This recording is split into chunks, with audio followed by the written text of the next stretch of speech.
প্রিয় শিক্ষার্থীবৃন্দ, আশা করি সবাই ভালো আছো, বাসায় আছো এবং নিরাপদে আছো। অনলাইন ক্লাসে তোমাদের স্বাগত জানাচ্ছি। আমি শাহ হাদিউজ্জামান, প্রভাষক, রাষ্ট্রবিজ্ঞান বিভাগ, ঢাকা স্টেট কলেজ। গত ক্লাসে আমরা পৌরনীতি ও সুশাসনের প্রথম অধ্যায় আলোচনা করেছি। আলোচনায় আমরা সুশাসন কি দেখেছিলাম এবং সুশাসনের যে উপাদানগুলো ছিল বা বৈশিষ্ট্য ছিল, সেই বৈশিষ্ট্যগুলো আমরা দেখার চেষ্টা করেছি। আজ কথা ছিল এই সুশাসন প্রতিষ্ঠায় কি কি সমস্যা রয়েছে সেগুলো দেখার। দেখব তার আগে আরও একবার পরিষ্কার করতে চাই সুশাসন কি।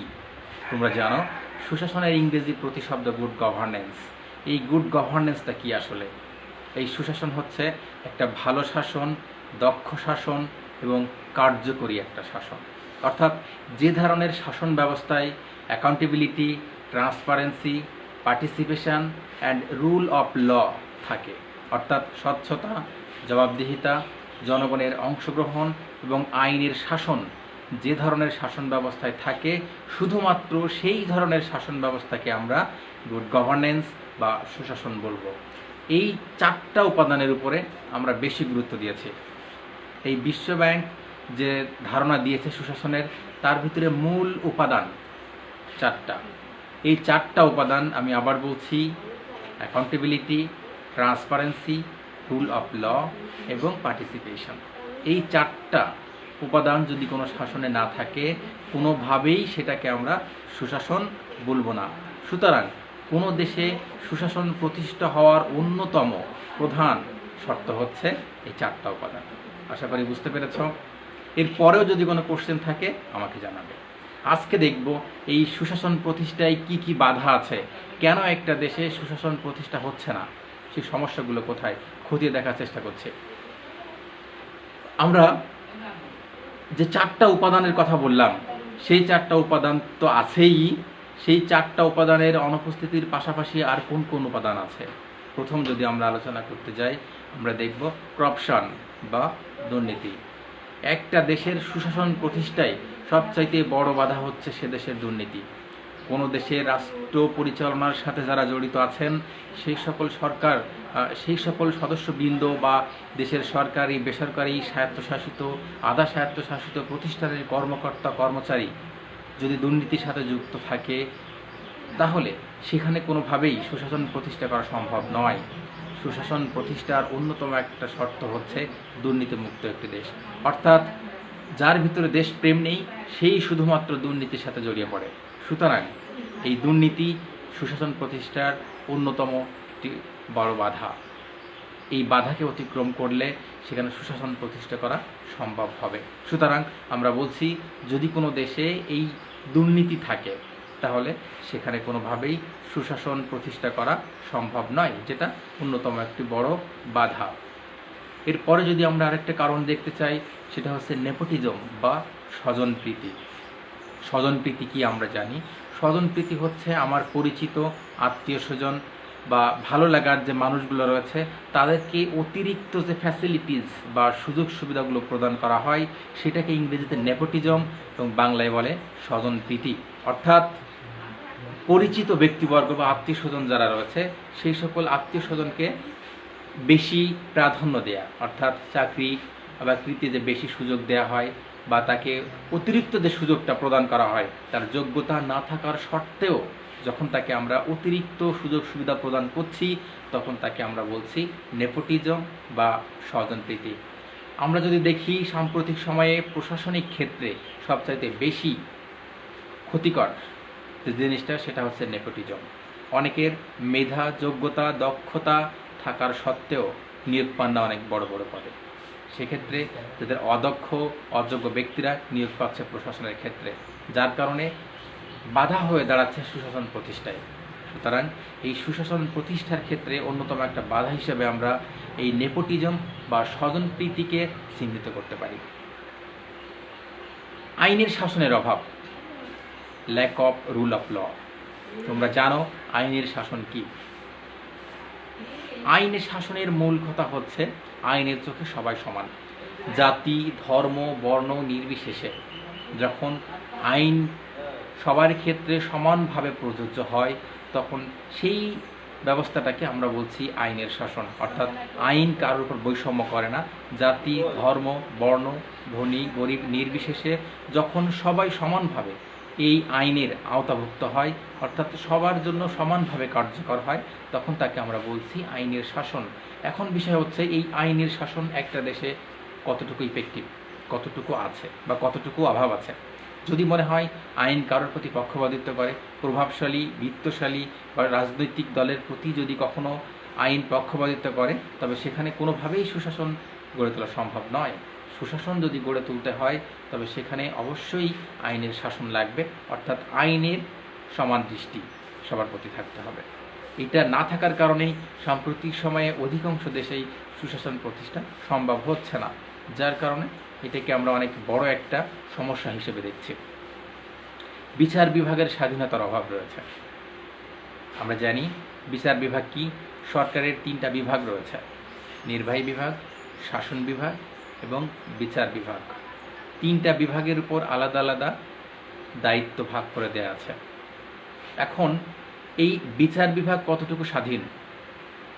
স্বাধীনতা বলতে আমরা বুঝি তার নিজের ইচ্ছা মতো পরিচালিত হওয়া।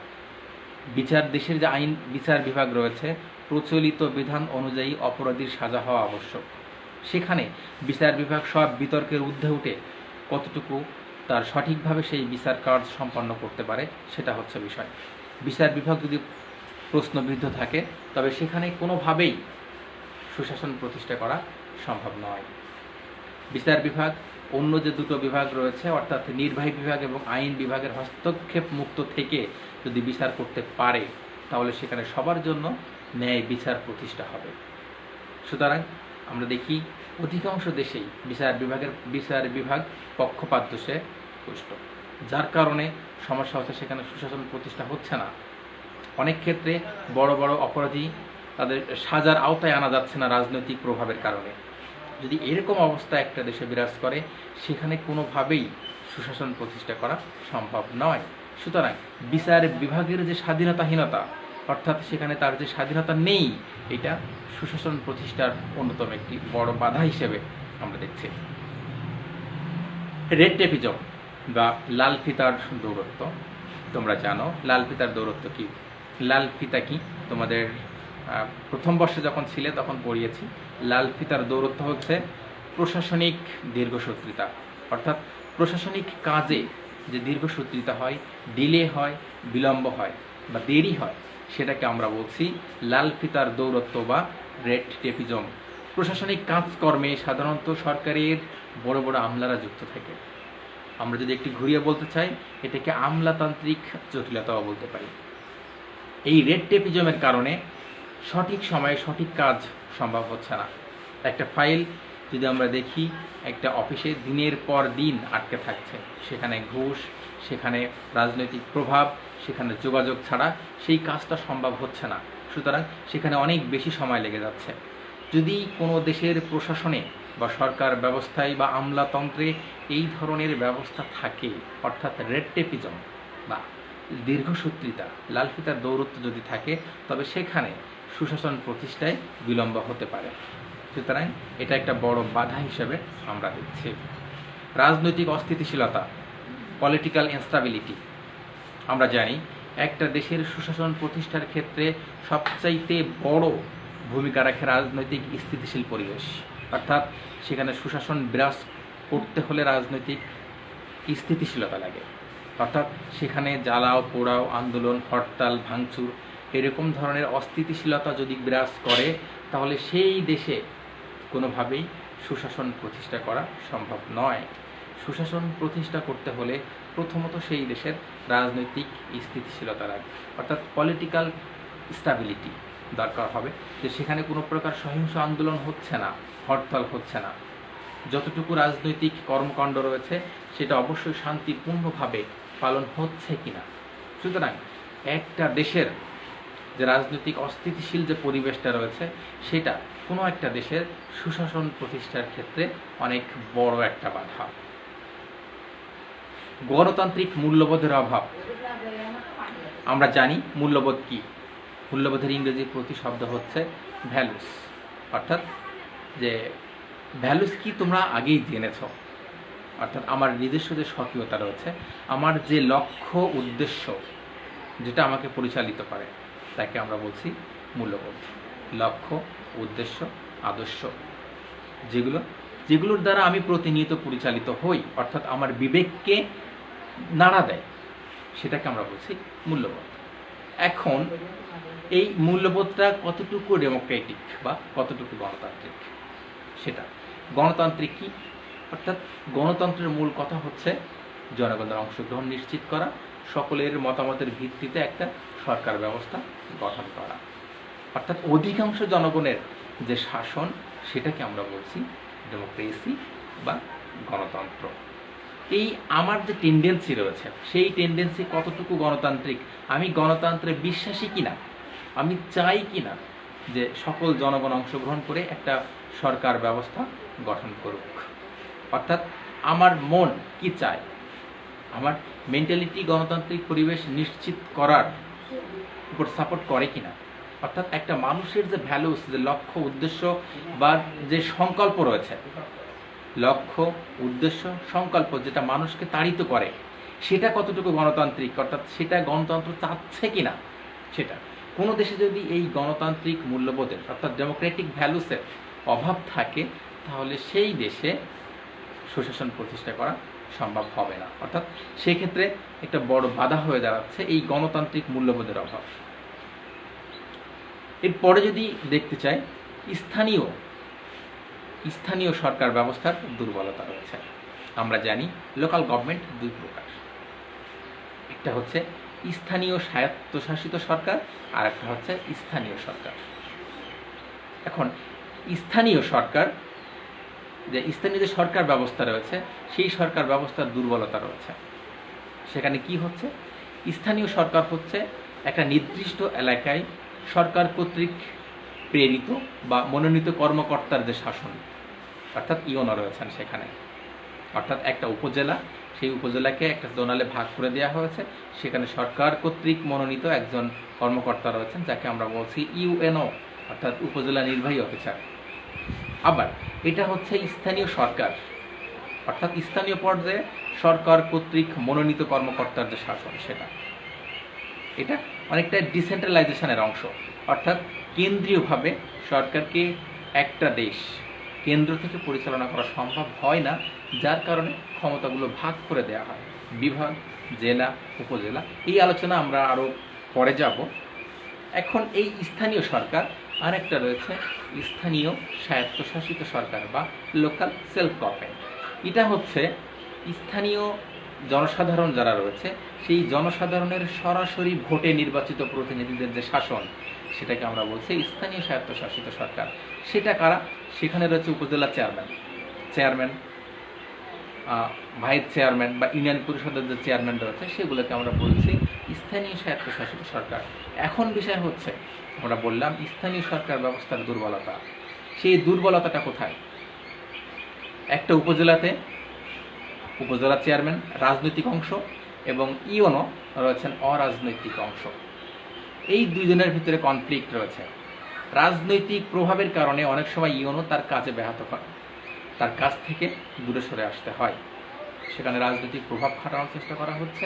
আবার কোনো ক্ষেত্রে ইওনো এবং উপজেলা চেয়ারম্যান এই দুজনের ভিতরে বিরোধের কারণে সেখানে কোনোভাবেই সম্ভব হচ্ছে না, সেখানে আপোষ প্রতিষ্ঠিত হচ্ছে না, যার কারণে এখানে একটা দুর্বলতা সবসময় থেকেই যাচ্ছে। আর সরকারের স্থানীয় এই সরকার ব্যবস্থায় এ ধরনের দুর্বলতা থাকার কারণেই একটা দেশে রাজনৈতিক স্থিতিশীলতা যেমন সম্ভব হচ্ছে না, পাশাপাশি সেখানে সুশাসন প্রতিষ্ঠা করাও সম্ভব হচ্ছে না। এরপর যদি দেখতে চাই, সেটা হচ্ছে স্বচ্ছতা এবং জবাবদিহিতার অভাব। জবাবদিহিতা কি তোমরা জানো? জবাবদিহি হচ্ছে আমি যে কাজ করছি সেই কাজের জন্য সেই কাজের হিসাব যখন আমি আমার ঊর্ধ্বতন কর্মকর্তাকে দেই, অর্থাৎ আমার উপরের যে ব্যক্তি রয়েছেন তার উপরে যখন আমি এই আমার কাজের হিসাব দিচ্ছি, তখন সেটাকে বলছি জবাবদিহিতা। স্বচ্ছতা কি? যেখানে কোনো অস্পষ্টতা নেই, অর্থাৎ সব কিছুই পরিষ্কার। একটা সরকার ব্যবস্থা যখন পরিচালিত হয়, সেই সরকারের আয়, ব্যয়, কাজ, দৈনন্দিন কাজের হিসাব টোটাল বিষয়টা যখন জনগণের সামনে পরিষ্কারভাবে উপস্থাপন করা হয়ে থাকে তখন সেই ব্যবস্থাটাকে আমরা বলছি স্বচ্ছতা। এখন বিষয় হচ্ছে রাষ্ট্র ব্যবস্থায় এই স্বচ্ছতা অর্থাৎ ট্রান্সপারেন্সি এবং অ্যাকাউন্টেবিলিটি কতটুকু ইফেক্টিভ, কতটুকু কাজ করছে, সেটা বাস্তবে আছে কিনা, কোনো প্রবলেম হচ্ছে কিনা, সেটা নিশ্চিত হচ্ছে কিনা। যদি নিশ্চিত হয় সেখানে সুশাসন প্রতিষ্ঠা করা সম্ভব। আর যদি এটা সুশাসন যদি এই স্বচ্ছতা এবং জবাবদিহিতা ঠিক না থাকে তবে সেখানে সুশাসন প্রতিষ্ঠা করা কোনোভাবেই সম্ভব হবে না। আমরা আগেই বলেছি সুশাসনের মূল 4টা উপাদানের উপরে গুরুত্ব দিয়েছি: accountability, transparency, rule of law এবং পার্টিসিপেশন। আশা করি বুঝতে পেরেছ। অবাধ সুষ্ঠু নির্বাচনের অভাব। নির্বাচন কি? নির্বাচনের ইংরেজি প্রতিশব্দ হচ্ছে ইলেকশন, নাউন। এই ইলেকশনটা হচ্ছে অনেকগুলো বিকল্পর ভিতর থেকে পছন্দের একজনকে বাছাই করাকে আমরা বলছি নির্বাচন করা, অর্থাৎ কাউকে মনোনীত করা। এই নির্বাচন ব্যবস্থায় একাধিক প্রার্থী থাকেন বা একাধিক ব্যক্তিবর্গ থাকেন, সেখান থেকে আমার পছন্দ মতো একজন ব্যক্তিকে আমরা নির্বাচন করতে পারি, সেটাকে আমরা বলছি নির্বাচন। এই নির্বাচন ব্যবস্থা কতটুকু ইফেক্টিভ, কতটুকু কার্যকর, সেখানে কোনো প্রভাব খাটছে কিনা বা সেখানে কোনো প্রবলেম হচ্ছে কিনা, সেই নির্বাচন যেটা আছে সেখানে সকল ভয় ভীতির ঊর্ধ্বে উঠে মানুষের স্বতঃস্ফূর্ত অংশগ্রহণ আছে কিনা, সেটা আলোচনার বিষয়। যদি কোনো দেশের রাজনৈতিক ব্যবস্থায় যে নির্বাচনটা রয়েছে সেই নির্বাচন ব্যবস্থা বিতর্কের ঊর্ধ্বে কিনা, গণতান্ত্রিক ব্যবস্থার মূল অন্যতম এবং প্রধান শর্ত যদি বলি সেটা হচ্ছে নির্বাচন। কারণ শুধুমাত্র নির্বাচনের মাধ্যমেই একজন জনগণ তার পছন্দের যে প্রতিনিধি রয়েছে তাকে বাছাই করতে পারে। আর এই নির্বাচন হতে হবে অবাধ, সুষ্ঠু এবং নিরপেক্ষ। সেই ধরনের নির্বাচন হচ্ছে কিনা সেটা আলোচনার বিষয়। একটা দেশে বড় সমস্যা হচ্ছে নির্বাচন যদি সুষ্ঠু না হয় সেখানে। সুতরাং আমরা বলছি কোনো দেশের রাজনৈতিক ব্যবস্থায় যদি অবাধ, সুষ্ঠু এবং নিরপেক্ষ নির্বাচন না হয় তাহলে সেখানে সুশাসন প্রতিষ্ঠা হবে না। সুতরাং এটা একটা বড় সমস্যা। যোগ্য নেতৃত্বের অভাব আছে কিনা রাজনৈতিক ক্ষেত্রে, সেটা আর একটা বড় সমস্যা। অর্থাৎ নেতৃত্ব কি সেটা তো আমরা তোমাদের আগেই পড়িয়েছি, জানো। নেতৃত্ব ইংরেজি প্রতিশব্দ হচ্ছে লিড, লিডারশিপ, যেটা লিড থেকে এসেছে, যার অর্থ হচ্ছে চালনা করা বা পরিচালনা করা। আর নেতার গুণাবলীকেই নেতৃত্ব বলে। নেতার যে গুণাবলী রয়েছে সেই গুণাবলীকেই বলছে নেতৃত্ব। সেই নেতৃত্বটা কেমন, আসলে যোগ্য কিনা, অর্থাৎ সে সঠিকভাবে তার দল পরিচালনা করতে পারে কিনা, দলের উপরে তার প্রভাব আছে কিনা, তার দৃষ্টি জনকল্যাণমুখী কিনা, সবগুলো বিষয় বিবেচনায় আনতে হবে। যদি অযোগ্য নেতৃত্ব বা অশিক্ষিত বা পক্ষপাতিত্বপূর্ণ যে নেতৃত্ব রয়েছে সেই ধরনের নেতৃত্ব যদি একটা দেশের রাজনৈতিক ব্যবস্থায় এক্সিস্ট করে তবে সেখানে কোনোভাবেই সুশাসন প্রতিষ্ঠা সম্ভব নয়। সাম্প্রতিক সময়ে বিশ্বের বিভিন্ন দেশে যদি আমরা তাকিয়ে দেখি সেখানে গণতন্ত্রের পরিবর্তে স্বৈরতন্ত্র, একনায়কতন্ত্র রয়েছে। সুতরাং এইগুলোকে আমরা বলছি অধিকাংশ ক্ষেত্রেই অযোগ্য নেতৃত্বের কাতারেই পড়ে। পুরোটা যে অযোগ্য নেতৃত্ব বিষয়টা এমন নয়, তবে গণতান্ত্রিক ব্যবস্থায় যে সুষ্ঠু নেতৃত্ব রয়েছে সেটাকে আমরা বলছি যোগ্য নেতৃত্ব। এই যে যোগ্য নেতৃত্ব, সেই নেতৃত্বটার যদি অভাব থাকে তাহলে সেখানে সুশাসন প্রতিষ্ঠা করা সম্ভব হবে না। সুতরাং সুশাসন প্রতিষ্ঠা করতে হলে অবশ্যই সেখানে যোগ্য নেতৃত্ব লাগবে। সামাজিক অসমতা।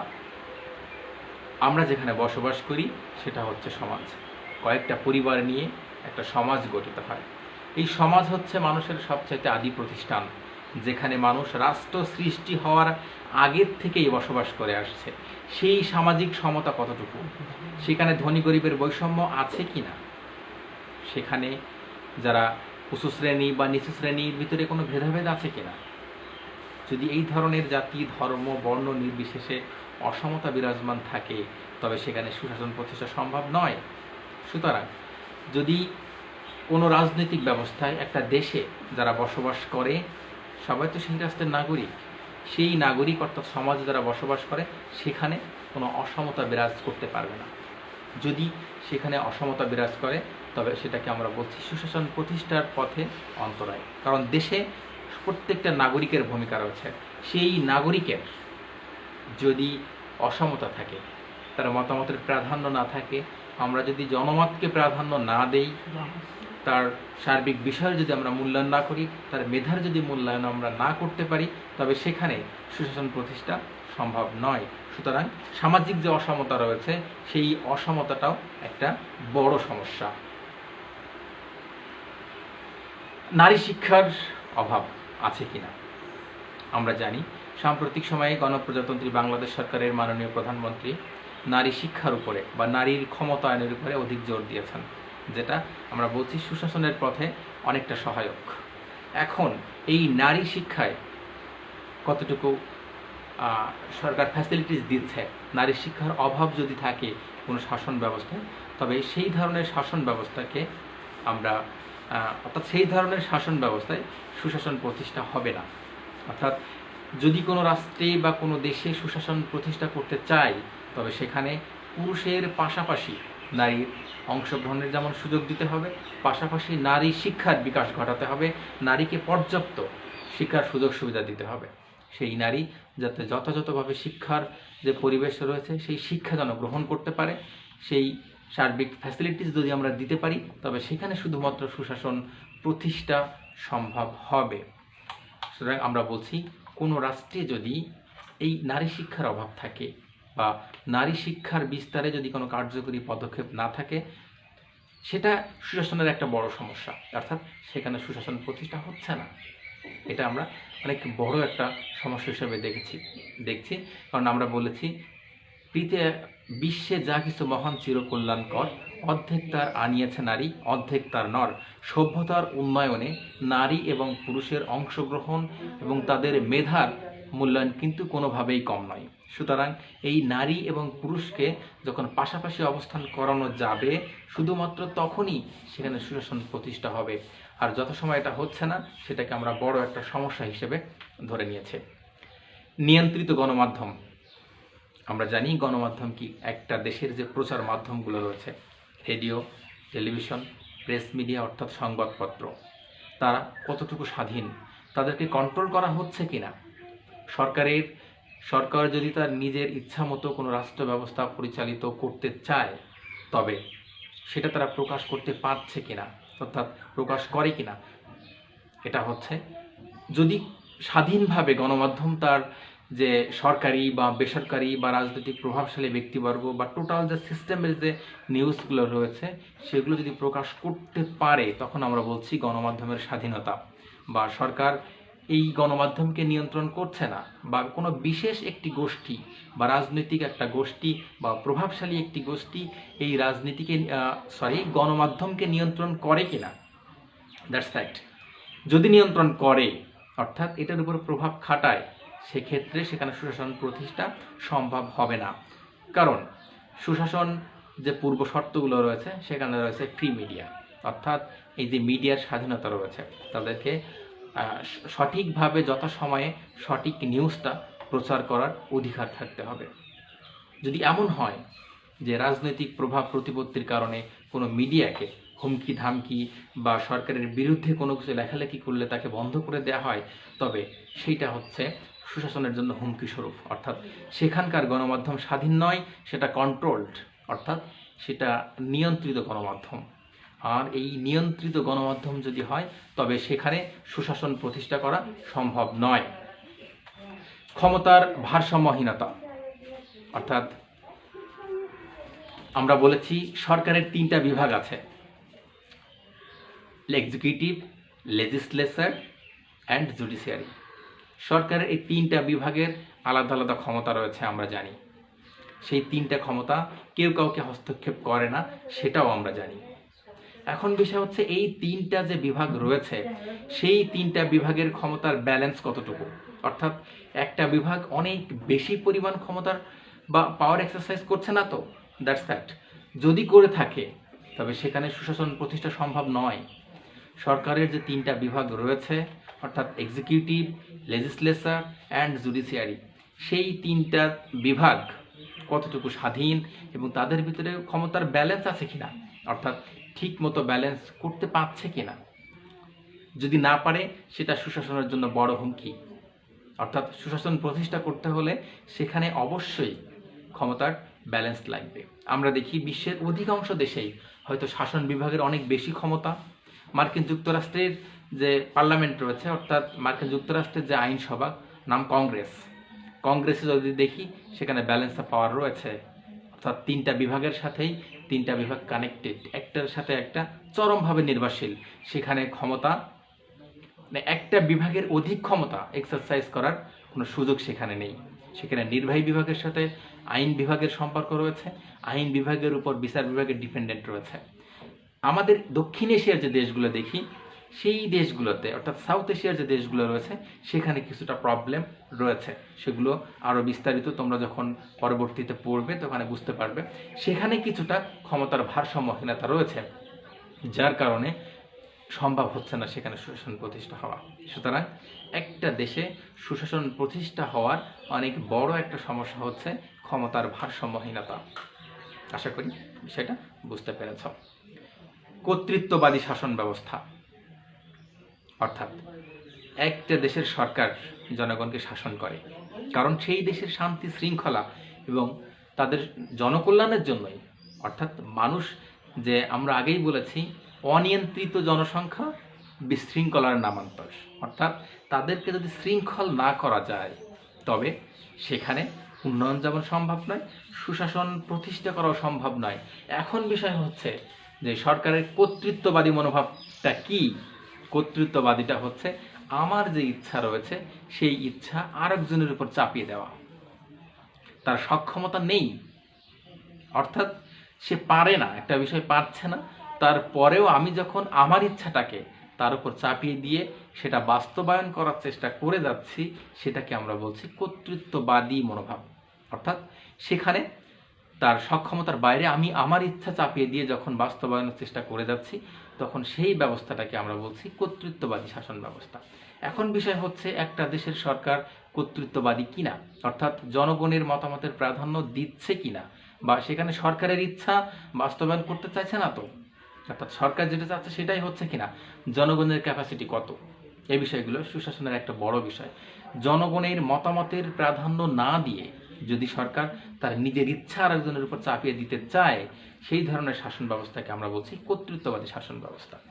এই কর্তৃত্ববাদী শাসন ব্যবস্থা যদি পরিচালিত হয়, সেটা সুশাসন প্রতিষ্ঠা করা অন্যতম বড় একটি বাধা আমরা ধরছি। সুতরাং এই কর্তৃত্ববাদী শাসন ব্যবস্থা বিনাশ না করতে পারলে সেখানে কোনোভাবেই সুশাসন প্রতিষ্ঠা করা সম্ভব নয়। অকার্যকর আইনসভা, এখন যেটা আলোচনা করতে যাচ্ছি সেটা হচ্ছে অকার্যকর আইনসভা।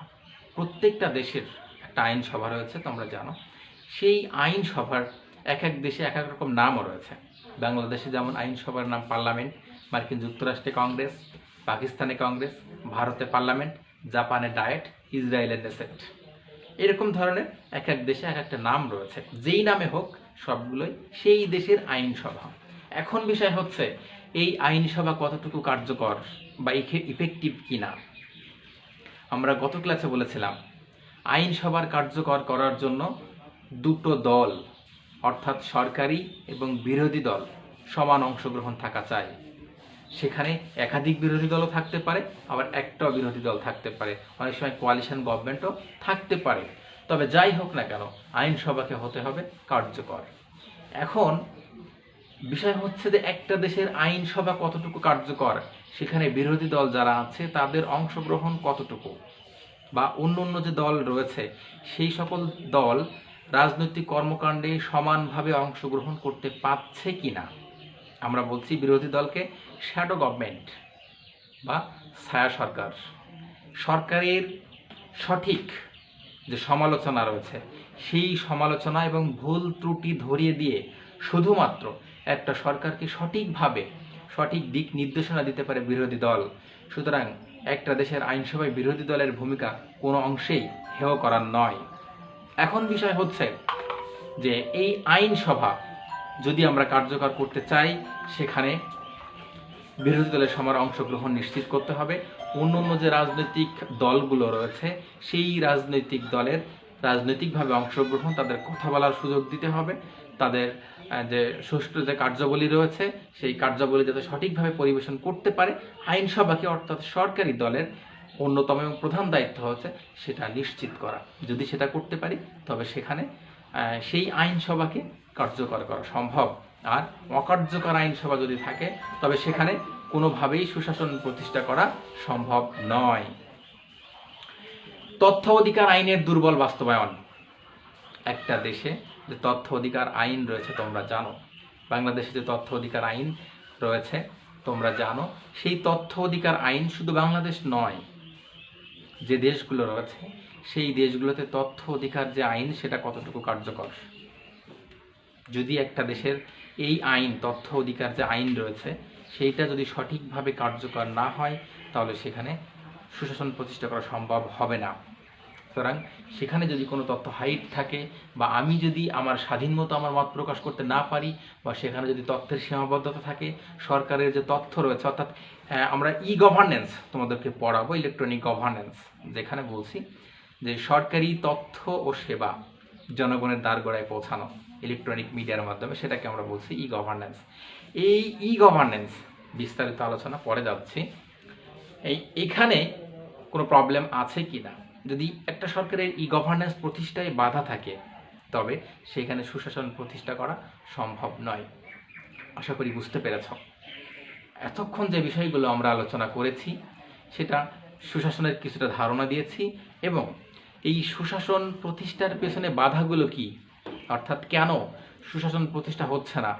আমরা আগেই বলেছি একটা দেশের সবচাইতে সুন্দর, সুযোগ্য, গ্রহণযোগ্য শাসন ব্যবস্থা হচ্ছে গণতান্ত্রিক শাসন ব্যবস্থা, এবং এই গণতান্ত্রিক শাসন ব্যবস্থায় সুশাসন প্রতিষ্ঠিত হয়, যেহেতু আমাদের লক্ষ্য হচ্ছে সুশাসন প্রতিষ্ঠা করা। এখন বিষয় হচ্ছে এই যে সুশাসন প্রতিষ্ঠায় যে সমস্যাগুলোর কথা বলেছি সেই সমস্যাগুলো দূরীকরণ করার মাধ্যমে সেখানে সুশাসন প্রতিষ্ঠা করা যাবে। দেখব সামনের ক্লাসে কিভাবে সুশাসন প্রতিষ্ঠা করা যাবে, অর্থাৎ যে সমস্যাগুলো আজকে আমরা দেখলাম সেই সমস্যা কাটিয়ে উঠে আমরা কতটুকু কার্যকরী পদক্ষেপ নিতে পারি, বা সেই পদক্ষেপের মাধ্যমে একটা রাষ্ট্রে সুশাসন প্রতিষ্ঠা করব সেটা দেখব। সবাই ভালো থাকবে, আর আজকের ক্লাসে যদি কারো কোনো সমস্যা থেকে থাকে আমাকে জানাবে। সবাই বাসায় থাকবে, অযথা ঘোরাফেরা করবে না। সরকারের যে স্বাস্থ্যবিধি রয়েছে সেই স্বাস্থ্যবিধি মেনে সবাই বাসায় থাকবে, নিয়মিত পড়াশোনা করবে। ধন্যবাদ সবাইকে।